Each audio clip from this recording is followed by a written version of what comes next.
Everyone, today thousands of people in the U.S. and across the globe are voicing their reaction to President Donald Trump's controversial travel ban. That includes a crowd of a couple of hundred people who are outside City Hall right now in protest. That's where we find Local 12's Jeff Hirsch, who joins us live. Hi, Jeff. Yeah, well, it was a couple of hundred a little while ago. Now I'm guessing it's close to 700. The crowd, maybe more. The crowd is spilled out off of the City Hall Plaza there onto Plum Street. This is clearly one of the largest crowds I have seen in front of City Hall in many, many years.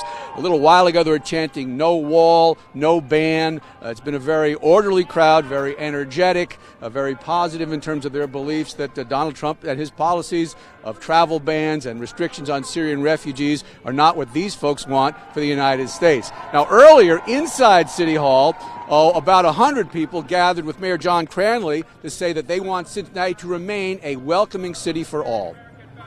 The message came from Jews.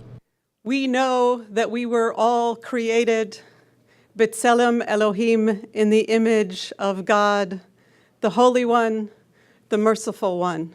From Muslims. It is up to us, the American people, to stand up, speak out, and get to work repairing the fabric of our nation. And thank God that's exactly what people are doing. And from Christians. Our country should maintain its resettlement programs in order to welcome and aid those men, women, and children who are in desperate need and who have been extensively vetted already by procedures that have been carefully reviewed and implemented. The message came from the mayor. This city stands with Syrian refugees yearning to breathe free. Among the more than 100 people here inside with the mayor, a woman who became a U.S. citizen the very same day Donald Trump said no to some who want to come to America. You became a citizen on Friday, right? That is correct. In light of what's going on, does that take any added significance for you? It does add a big significance. I actually had a few people asking me, do I really want to do it at this time? And I think when you read the Constitution of the United States and what it stands for, it makes perfect time. Especially taking into account the country where I came from. I immigrated out of Soviet Union to China, where I lived 8 years, and then I came to the United States.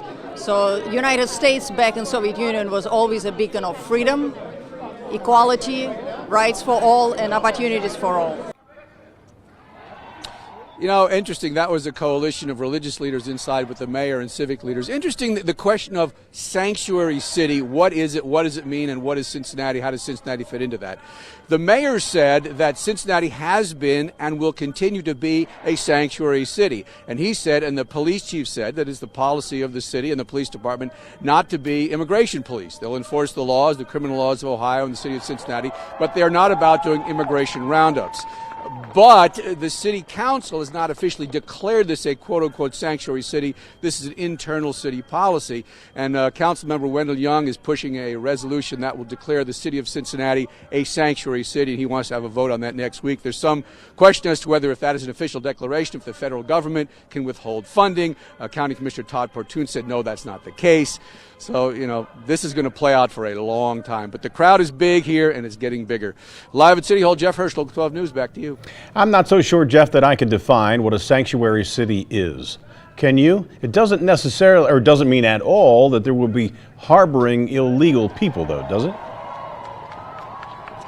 No, I don't think so. You know, it is kind of hard to define. That's part of the issue. The city's policy is, you know, we're not the immigration police. We're not going to do immigration roundups. On the other hand, if they pick somebody up, say, for assault, and it turns out just coincidentally that it turns out that person has an immigration holder on them, you know, then would they deny that person to the feds?